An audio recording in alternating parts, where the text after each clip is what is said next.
Hello दोस्तों, मैं इंद्रेश अपने YouTube channel Indresh GS classes में आप सभी का स्वागत करता हूं। दोस्तों, यह वीडियो की हमारी जो री एग्ज़ाम की क्लास चल रही है, ठीक है। री एग्ज़ाम जो होने वाला है उसके लिए बहुत ही महत्वपूर्ण क्लास है, ठीक। तो आप लोग वीडियो को क्या करिए, जितना हो सके उतने अपने फ्रेंड मित्र में शेयर करिए। या स्टैटिक्स जीके जितने भी यूपी ट्रिपल एससी में पूछे गए हैं, स्टैटिक्स जीके आज से लेकर जब तक यूपी ट्रिपल एससी के जितने भी हैं सारे क्वेश्चन को मैं यहाँ पे क्या करूँगा, कवर करूँगा, ठीक है। और हम लोग टोटल 50 क्वेश्चन कर चुके हैं। आज फिर हम लोग 51 से स्टार्ट करेंगे। देखते हैं कितने क्वेश्चन को हम लोग क्या करते हैं, कवर करते हैं, ठीक है। चलिए स्टार्ट करते हैं आज का पहला क्वेश्चन। क्वेश्चन नंबर 1 क्या करा है, दुनिया का सबसे छोटा देश कौन सा है? बताइए, दुनिया का सबसे छोटा देश कौन सा है? तो दुनिया का यहाँ क्या करेंगे, दुनिया का सबसे सबसे छोटा सबसे छोटा सबसे छोटा देश कौन सा है? बताइए। तो सबसे छोटा देश हमारा कौन सा है? तो ये हमारा है वेटिकन सिटी, ठीक। कौन सा है? वेटिकन सिटी हमारा है। कौन सा है? वेटिकन सिटी है। याद रखेंगे आप लोग, कौन सा है? वेटिकन सिटी है, ठीक, याद रहेगा। चलिए, अब विश्व का सबसे बड़ा देश कौन सा है? बताइए। विश्व का सबसे बड़ा देश क्षेत्रफल के हिसाब से है, ठीक है। देश कौन सा है? तो हमारा रूस है। क्षेत्रफल के हिसाब से कौन सा है? रूस है, ठीक है, रूस है। और जनसंख्या के हिसाब से, जनसंख्या के हिसाब से बताइए, जनसंख्या के हिसाब से कौन सबसे बड़ा है? वर्तमान में जो है जनसंख्या के हिसाब से, जो वर्तमान में देखा जाए तो भारत की जनसंख्या सबसे ज़्यादा हो चुकी है, ठीक है, भारत की। चीन को इसने क्या कर दिया है? पीछे कर दिया है। ये भी चीज़ें आपको याद रखना है, ठीक है। अब और क्वेश्चन बताते चलिए, ठीक है। मैं कुछ क्वेश्चन आपको, तो सबसे लंबी तटीय रेखा वाला, विश्व का सबसे लंबी तटीय रेखा वाला, तटीय रेखा वाला, ठीक है, वाला यहाँ मैं लिख दे रहा हूँ, ठीक है, वाला देश कौन सा है? बताइए। तो हमारा कौन सा है वो भी बताइए। तो हमारा कनाडा है, ठीक है। कौन सा है? कनाडा। अब भारत में सबसे लंबी कौन है? भारत में सबसे लंबी कौन है? तो भारत में सबसे लंबी किसकी है? तो गुजरात की है, ठीक है। किसकी है? गुजरात की है, ठीक, गुजरात की है, ठीक, गुजरात की है। ये भी याद रखेंगे, ठीक। तो इतनी सारी चीज़ें मैंने आपको बताया। अच्छा लग रहा है वीडियो तो इसी तरह से आप लोग शेयर करते रहिएगा, चैनल को सब्सक्राइब भी कर लीजिएगा, ठीक है। चलिए नेक्स्ट क्वेश्चन पर चलते हैं। क्वेश्चन नंबर अगला देखिए क्या कह रहा है। अगला कह रहा है कि ग्रेनेडा स्थित है। बताइए, ग्रेनेडा स्थित है अरेबियन सागर में, कैरेबियन सागर में या चीन सागर में? जो ग्रेनेडा है वह कहाँ स्थित है? तो यह हमारा कैरेबियन सागर में है, ठीक। कहाँ पे? कैरेबियन सागर में है, ठीक। नेक्स्ट चलते हैं। क्वेश्चन नंबर 53 बता दीजिए। क्या करा? सूची 1 को सूची 2 से क्या करना? मिलाना है, ठीक है। तंजानिया, केन्या, नामीबिया, मोरक्को, इनकी कैपिटल के बारे में क्या करना? बताना है। बताइए, तंजानिया की कैपिटल कहाँ पर है? बताइए। केन्या की तो सबको पता है, केन्या की कहाँ है? केन्या की नैरोबी है, ठीक। केन्या की कहाँ है? नैरोबी। देखिए, अब आप देख लीजिए बी किस में दिया है। तो बी का सेकंड कहाँ है? तो ए भी गलत हो गया हमारा, और ए भी गलत हो गया, ठीक है, ए भी गलत हो गया। तो बचे कौन से? बताइए, बचा कौन सा? इसमें भी 2 है, इसमें भी 2 है, यानी कि ए और बी में से कर सकते हैं आप, ठीक। मोरक्को की कहाँ है? बताइए, मोरक्को की जो है कैपिटल कहाँ पर है? बताइए, मोरक्को की कैपिटल कहाँ पे है? ये जो मोरक्को है इसकी कैपिटल कहाँ पे है? बताइए। तो इसकी कैपिटल कहाँ पे है? तो ये हमारी कहाँ पे है? रबात है, ठीक। कहाँ पे है? रबात है। अब आप सही कर लीजिए। तंजानिया की कहाँ पे आ जाएगी? डोडोमा आ जाएगी, ठीक है। और केन्या की यहीं पे नामीबिया कहाँ आ जाएगी? विंडहॉक आ जाएगी। याद रख लीजिएगा, विंडहॉक, नामीबिया, तंजानिया कहाँ? डोडोमा, मोरक्को कहाँ है? रबात, ठीक। तो इसका राइट आंसर ए पार्ट बिल्कुल सत्य हो जाएगा। चलिए, लोअर पीसीएस में देखिए पूछा हुआ क्वेश्चन है। क्वेश्चन नंबर 54 बताइए, निम्नलिखित देशों में से किस एक देश में से भूमध्य रेखा गुजरती है? बताइए, किस एक देश से हमारी क्या करती है? भूमध्य रेखा क्या करती है? गुजरती है। इसके बारे में क्या करना? बताना है, ठीक। मैं थोड़ा सा इसको छोटा कर दे रहा हूँ, विजिबल तो है 100% है, ठीक। चलिए बताइए, किस देश से होकर के हमारी भूमध्य रेखा क्या करती है? गुजरती है। इसके बारे में क्या करना? बताना है, ठीक। बीच जो पृथ्वी के बीचों बीच से होकर के जाती है उसे क्या कहा जाता है? भूमध्य रेखा कहा जाता है, ठीक है। 23.5 अंश उत्तरी अक्षांश और 23.5 अंश दक्षिणी अक्षांश, ये हमारे क्या होते हैं, ठीक। इन सभी के बारे में आपको क्या करना? बताना है, ठीक। ये हमारी कौन सी? 23.5 अंश उत्तरी अक्षांश, इसको क्या बोलते हैं? कर्क रेखा बोलते हैं, ठीक। ये हमारी 0 अंश पे कौन सी होती है? इसको बोलते हैं भूमध्य रेखा, ठीक है। क्या बोलते हैं? भूमध्य रेखा, ठीक। और जो हमारी 23.5 अंश दक्षिणी अक्षांश होती है इसको बोलते हैं मकर रेखा, ठीक है। क्या बोलते हैं? मकर रेखा, ठीक। तो आप बता दीजिए, ब्राज़ील से होकर के जाती है कि नहीं भूमध्य रेखा? इसके बारे में बताइए। जाम्बिया और मलेशिया, कोलंबिया, केन्या और इंडोनेशिया, ब्राज़ील, सूडान और मलेशिया, वेनेजुएला और इथोपिया और इंडोनेशिया। इसमें से किससे होकर के गुजरती है? तो 54 का राइट आंसर क्या आ जाएगा हमारा? बी पार्ट बिल्कुल सत्य आ जाएगा। ठीक है, एक कोलंबिया, केन्या और इंडोनेशिया से होकर के जाती है। ठीक है, ये सारी चीज़ें याद रखिएगा। इस मकर रेखा को कौन सी लिम्पोपो नदी क्या करती है? लिम्पोपो नदी इसको 2 बार काटती है। ठीक है, इसको कौन सी? कांगो नदी क्या करती है? इसको 2 बार काटती है। कांगो नदी भूमध्य रेखा को 2 बार, और माही नदी जो है किसको काटती है? माही नदी कर्क रेखा को 2 बार काटती है। ये सारी चीज़ें आपको लिए बहुत महत्वपूर्ण है, तो इनको याद रखा करिए। ठीक, चलिए आगे चलते हैं। क्वेश्चन नंबर आप बताएंगे 53 55। ठीक है, निम्नलिखित में से कौन सा देश कुल क्षेत्रफल की दृष्टि से विश्व का 5वां देश है? बताइए कौन सा जो है विश्व का जो है क्षेत्रफल की दृष्टि से 5वां देश है? बता दीजिए फटाफट। 55 का ये हमारा कौन सा? ब्राज़ील हमारा क्या है? 5वां देश है। ठीक है, ब्राज़ील विश्व के क्षेत्रफल की दृष्टि। अबू धाबी किसकी राजधानी है? अबू धाबी की राजधानी है तो यूएई की। ठीक है, यूएई की। ठीक है, यूएई की राजधानी हमारी क्या है? अबू धाबी है। ठीक, नेक्स्ट आ जाइए। क्वेश्चन नंबर आप बताएंगे 57। पटाखा किसकी मुद्रा है? बताइए पटाखा कहाँ की मुद्रा है? 57 का पटाखा कहाँ की मुद्रा है? 57 का तो सी पार्ट मकाऊ की मुद्रा क्या है? पटाखा है। ठीक है, मकाऊ की मुद्रा क्या है? पटाखा है। ठीक, नेक्स्ट बताइए 58। पणजी किस भारतीय राज्य की राजधानी है? पणजी गोवा की राजधानी कहाँ है? बताइए गोवा की राजधानी कहाँ है? तो गोवा की जो है पणजी है। ठीक है, कहाँ है? पणजी है। यह जो है इसे पूर्ण राज्य का दर्जा कब दिया गया? तो 1987 में। ठीक है, 1987 में। ठीक है, और बताइए छत्तीसगढ़ की राजधानी कहाँ है? छत्तीसगढ़ की हमारी रायपुर है। ठीक, कहाँ है? रायपुर है। हिमाचल प्रदेश की कहाँ है? तो हिमाचल प्रदेश की कहाँ है? शिमला है। ठीक, कहाँ पे है? शिमला है। ठीक, हिमाचल प्रदेश की कहाँ है? शिमला है। झारखंड की कहाँ है? रांची है। ठीक है, झारखंड की कहाँ है? तो रांची है। इसकी कहाँ पे है? रांची है। ठीक, सारी चीज़ें आपको याद हो जाएं। ठीक, चलिए आगे चलें। चलिए आगे आ जाइए। पोर्ट ब्लेयर की राजधानी है?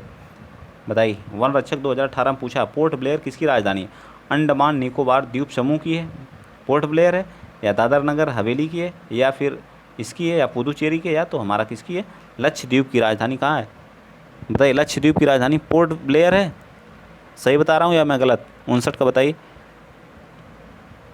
तो गलत बता रहा हूँ। ठीक है, अंडमान निकोबार द्वीप समूह की राजधानी क्या? इसकी कावारत्ती है। ठीक है, कवारत्ती है। ठीक है, कवारत्ती है। ठीक है, चलिए आगे आ जाते हैं। नेक्स्ट क्वेश्चन नंबर 60 बताइए नेपाली भाषा मुख्य रूप से किस राज्य में बोली जाती है? नेपाली भाषा जो है मुख्य रूप से किस राज्य में बोली जाती है? नेपाली भाषा जो आपकी है क्या किस राज्य में बोली जाती है? इसको बताइए। तो नेपाली भाषा हमारी जो है किस राज्य में बोली जाती है? बताइए। तो यह सिक्किम राज्य में बोली जाती है। कहाँ पे? सिक्किम, क्योंकि सिक्किम क्या करता है? नेपाल से अपना क्या करता है? सीमा साझा करता है। तो यहाँ पे क्या बोली जाती है? नेपाल और भूटान से भी करता है। तो यह यहाँ पे क्या बोली जाती है? नेपाली भाषा बोली जाती है। ठीक, नेक्स्ट चलिए क्वेश्चन नंबर 61 बता दीजिए। कह रहा है कि उत्तर प्रदेश के हिमालय पहाड़ी क्षेत्र में उत्तराखंड नामक एक राज्य की स्थापना अस्तित्व में आया था। तो यूपी से कट करके कब बना था? यूपी से उत्तराखंड कट गया था, उत्तराखंड। ठीक, कब? तो 9 नवंबर 2000 को ये बना था। ठीक, इसके 13 जिलों को काट के, पहाड़ी जो 13 जिले थे उनको काट के बनाया गया था। राइट आंसर क्या आ जाएगा? बी पार्ट बिल्कुल सत्य हो जाएगा। ठीक है, आइए चलते हैं त्रिपुरा को कब पूर्ण राज्य का दर्जा प्राप्त किया गया? बताइए त्रिपुरा को कब पूर्ण राज्य का दर्जा मिला? तो त्रिपुरा को 1972 में जो है पूर्ण राज्य का दर्जा मिला। ठीक है, 1972 में। अभी हाल ही में यहाँ पे चुनाव हुआ है, तो यहाँ के जो सीएम बने हैं कौन? मानिक शाह दूसरी बार। ठीक है, मानिक शाह जो क्या बने हैं? दूसरी बार यहाँ के सीएम बने हैं। ठीक है, चलिए तो राइट आंसर क्या आ जाएगा? बी पार्ट बिल्कुल सत्य हो जाएगा। नेक्स्ट बताएंगे क्वेश्चन नंबर 63। राज्यसभा की विशेष शक्ति इस आशय का प्रस्ताव अपना करके संविधान के अनुच्छेद में दिया गया है कि वह राज्य सूची के शामिल किसी भी मामले के संबंध में कानून बनाने के लिए संसद को सशक्त बना सके। 128 में, 223, 198 में, या 249 में? बताइए 63 का राइट आंसर। तो इसका राइट आंसर क्या आ जाएगा? 249 में। ठीक है, क्या है? 249 में। नेक्स्ट चलते हैं क्वेश्चन नंबर 64। अनुच्छेद के प्रावधान के तहत लोकसभा और राज्यसभा की संयुक्त बैठक को राष्ट्रपति द्वारा बुलाया जा सकता है। मतलब किस आर्टिकल के द्वारा जो है संयुक्त बैठक बुलाई जा सकती है? संयुक्त बैठक किस आर्टिकल के तहत? तो आर्टिकल 108 के तहत क्या करता है? राष्ट्रपति संयुक्त बैठक को बुलाता कौन है? तो राष्ट्रपति बुलाता है, ठीक है, राष्ट्रपति द्वारा बुलाई जाती है, ठीक है। और इसकी अध्यक्षता कौन करता है, तो अध्यक्षता कौन करता है, तो अध्यक्षता आपको याद रहनी चाहिए कौन करता है, लोकसभा स्पीकर करता है, ठीक है। लोकसभा का जो है, लोकसभा का स्पीकर करता है, ठीक है, स्पीकर। वर्तमान में लोकसभा स्पीकर हैं कौन, तो ओम बिड़ला जी हैं। कौन है, ओम बिड़ला जी हैं, ठीक है, ओम बिड़ला जी है। कौन सी लोकसभा चल रही है ये भी बता दीजिए, तो 17वीं लोकसभा चल रही, कौन सी है, तो 17वीं लोकसभा है, ठीक है, 17वीं लोक, ठीक। तो ये सारी चीज़ें आपको याद हों, ठीक। इतना डिटेल से मैंने बता दिया। संयुक्त बैठक 108 के तहत बुलाई जाती है, किसके द्वारा, राष्ट्रपति के द्वारा। अध्यक्षता कौन करता है, लोकसभा का स्पीकर करता है, और लोकसभा स्पीकर है कौन, ओम बिड़ला है। कौन सी लोकसभा चल रही, 17वीं चल रही। सारी चीज़ें A to Z एकदम याद होनी चाहिए, ठीक। चलिए आगे चलते हैं, क्वेश्चन नंबर 65 बता दीजिए। भारत विश्व का विशालतम लोकतांत्रिक प्रजातंत्र है, इसकी जो प्रथम लोकसभा कब आयोजित की गई थी, बताइए। तो प्रथम लोकसभा है जो है कब आयोजित की गई थी, 65 का आप बताइए। तो ये जो है 16 अगस्त 1947 को। क्या है, सही है या गलत, जी नहीं, ठीक है, ये गलत है, ठीक है। 13 मई 1952 को पहली लोकसभा क्या अस्तित्व में आई थी, इस चीज़ को आप लोग याद रखिएगा, ठीक है। चलिए नेक्स्ट चलते हैं, क्वेश्चन नंबर 66। लोकसभा की सदस्यता के लिए उम्मीदवारों की न्यूनतम आयु निर्धारित की गई है। तो मैं यहाँ सबका लिख दे रहा हूँ, ठीक है। लोकसभा लोकसभा लोकसभा विधानसभा इन सभी के लिए 25 वर्ष, ठीक। राष्ट्रपति, उपराष्ट्रपति, राज्यपाल, इन तीनों के लिए 35 वर्ष आपकी उम्र होनी चाहिए, ठीक है।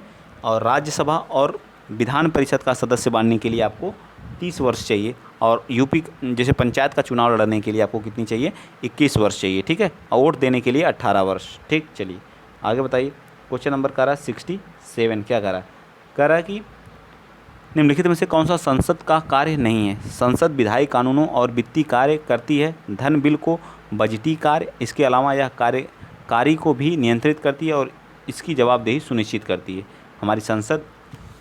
फिर अगला कह रहा है संसद कुछ चुनावी कार्य करती है क्योंकि यह भारत के राष्ट्रपति और उपराष्ट्रपति का चुनाव करती है, ठीक। आगे देखिए, संसद में संविधान यानी संशोधन शक्ति के परिवर्तन पर चर्चा करने और लागू करने का अधिकार बिल्कुल है। संसद के पास कोई न्यायिक कार्य नहीं है। राष्ट्रपति, उपराष्ट्रपति और सुप्रीम कोर्ट और उच्च न्यायालय के न्यायाधीशों को हटाने के लिए मंत्रिपरिषद जिम्मेदार होती है। इसका बताइए कौन सा राइट है, बताइए भैया फटाफट। तो ये हमारा डी है, कौन नहीं है, ए डी हमारा क्या जाएगा, राइट हो जाएगा, ठीक है।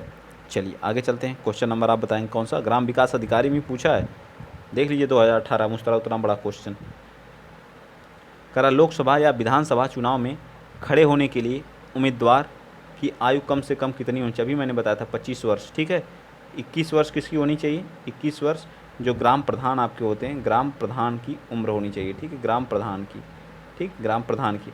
18 वर्ष आपको पता है वोट देने की उम्र होनी चाहिए, ठीक, वोट देने की उम्र है, ठीक, मतदान देने की, ठीक है। चलिए आगे चलते हैं, नेक्स्ट क्वेश्चन नंबर आप बताएंगे 60। थोड़ा सा ब्लर है लेकिन एडजस्ट हो जाएगा, ठीक है। भूक्षरण किसके द्वारा रोका जा सकता है, पक्षियों की जनसंख्या बढ़ा करके, वन रोपण करके, वनस्पति काटेंगे, पक्षी की जनसंख्या बढ़ा के, अतिचराई करा करके, इन तीनों से नहीं कर सकते। जितना आप वन लगाएंगे उतना ही भूमि का क्षरण क्या होगा, कम होगा, ठीक है। आगे क्वेश्चन नंबर 70 बताइए, लोकसभा में शून्यकाल की अवधि अधिक से अधिक कितनी हो सकती है। जो हमारा शून्यकाल होता है उसकी अवधि अधिकतम कितनी हो सकती है, क्वेश्चन नंबर 70 का बता दीजिए। यह 1 घंटे होती है। शून्यकाल की अवधि कितनी होती है, 1 आवर्स होती है, ठीक है। शून्यकाल का अर्थ क्या होता है बताइए, शून्यकाल का अर्थ क्या होता है, जब विपक्ष का प्रस्ताव मान लिया जाए, जब कोई अति महत्वपूर्ण विषय चर्चा के लिए उठाए जाएँ, सुबह और दोपहर के सत्र के मध्य का अंतराल, जब धन विधेयक लोकसभा में क्या किया जाए, पेश किया जाए। तो 71 का राइट आंसर क्या आ जाएगा, बी पार्ट आ जाएगा, जब कोई अति महत्वपूर्ण विषय चर्चा के लिए उठाए जाएँ। नेक्स्ट, लोकसभा में सदस्यों द्वारा निजी विधेयक पेश करने की सूचना अवधि है। लोकसभा में सदस्यों द्वारा निजी विधेयक पेश करने की सूचना अवधि है, बताइए 72 का। तो ए पार्ट 1 माह है, ठीक, क्या है, 1 माह होती है, ठीक। नेक्स्ट चलते हैं, अगला क्वेश्चन नंबर 73 बता दीजिए। बताइए वर्तमान में लोकसभा निर्वाचन क्षेत्र इस संख्या में 1971 में कोई परिवर्तन नहीं हुआ है, बताइए। वर्तमान में निर्वाचन क्षेत्र में इस संख्या में 1971 में कोई परिवर्तन नहीं हुआ, बताइए। 73 का तो ए पार्ट है 543, ठीक, कोई परिवर्तन नहीं हुआ, ठीक है। 1971 से कोई परिवर्तन नहीं हुआ। नेक्स्ट, लोकसभा में कितनी सीटें अनुसूचित जाति और अनुसूचित जनजाति के लिए हैं, बताइए। कितनी हैं? 131 हैं, 109 हैं, 39 हैं या 85 हैं? 74 का तो डी पार्ट हमारा 131 है, लोकसभा की बात कर रहा है, ठीक है। चलिए आगे चलते हैं। क्वेश्चन नंबर 75 बताइए। लोकसभा के सदस्यों का कार्यकाल कितना होता? तो 5 वर्ष होता है। कितना होता है? 5 वर्ष होता है, तो पता ही है आपको, ठीक। लोकसभा के पहले स्पीकर कौन थे? तो जीवी मावलंकर साहब थे। कौन थे? जीवी मावलंकर साहब थे, ठीक है, जीवी मावलंकर साहब थे, ठीक है। चलिए आगे चलें। क्वेश्चन नंबर 76 हो गया। 78 बताइए, 77 बताइए। भारत में निम्न में से किसी लोकसभा अध्यक्ष का कुल कार्यकाल सर्वाधिक रहा, मतलब किस लोकसभा अध्यक्ष का कार्यकाल सबसे अधिक रहा, बताइए। तो किसका था? डॉक्टर GS ढिल्लन का, श्रीमती मीरा कुमारी तो पहली महिला अध्यक्ष थी, ठीक है। बलराम जाखड़, श्री हुकुम सिंह, तो बलराम जाखड़ का कार्यकाल सबसे अधिक रहा है, ठीक है। बलराम जाखड़ का कार्यकाल क्या है? सबसे लंबा रहा है। तो क्वेश्चन 77 का राइट आंसर क्या आ जाएगा? बलराम जाखड़, याद रखिएगा। उत्तर प्रदेश में कुल कितने लोकसभा संसदीय क्षेत्र हैं? उत्तर प्रदेश में लोकसभा की कुल कितनी सीटें हैं? तो 70 हैं। कितनी हैं लोकसभा की? कितनी सीटें? 70 नहीं, 80 हैं, सॉरी, ठीक है। कितनी हैं? 80 हैं, ठीक। नेक्स्ट चलते हैं। क्वेश्चन नंबर 79 बता दीजिए। 79 और 80 दोनों बताइए। भारतीय संसद के मंत्रिमंडल के विरुद्ध अविश्वास प्रस्ताव पेश करने के लिए न्यूनतम सांसदों के समर्थन में आवश्यकता होती है, बताइए। कितने आवश्यकता होती है? 79 का तो 50, ठीक। कितने? 50। नेक्स्ट बताइए। 80 को विधानसभा का सत्रावसान करने की शक्ति होती है, राज्यपाल को, प्रधानमंत्री को, उपराष्ट्रपति को, मुख्यमंत्री को, बताइए। किसको होती है? 80 का राइट आंसर बताइए। तो 80 का राइट आंसर ए आ जाएगा, राज्यपाल को, ठीक। किसके आ जाएगा? राज्यपाल को, ठीक। तो आज का वीडियो हम यहीं पे एंड करेंगे। टोटल हम लोगों ने कितने क्वेश्चन किए बताइए? 30 क्वेश्चन किए, बताइए 30 में से आपके कितने सही हुए, कितने गलत हुए, आप कमेंट में ज़रूर बताया करिए। बहुत ही महत्वपूर्ण टॉपिक है, ठीक है। स्टैटिक जी के आपके लिए एकदम बहुत ही बिंदास है, ठीक है। तो ज़रूर इन सभी क्वेश्चनों को, और सभी PYQ हैं, ठीक है, और ये सभी आप खुद देख लीजिए कितने मैं कहीं से और से नहीं लाता हूँ, ताकि वो चीज़ें लाऊँ आप देख सकें कि परीक्षा में पूछे जाते हैं इस तरह के क्वेश्चन। और 18, 19, 20 जो एग्ज़ाम हुए उसी में, अब 21, 19 में, 22 में तो कोरोना ही था, तो वहाँ एग्ज़ाम उतने हुए नहीं, ठीक है। आएंगे उसके भी क्वेश्चन, अगर होंगे, परीक्षा हुई होंगी तो ज़रूर लाएंगे नए क्वेश्चन को, ठीक। आज के लिए इतना ही। जय हिंद, जय भारत।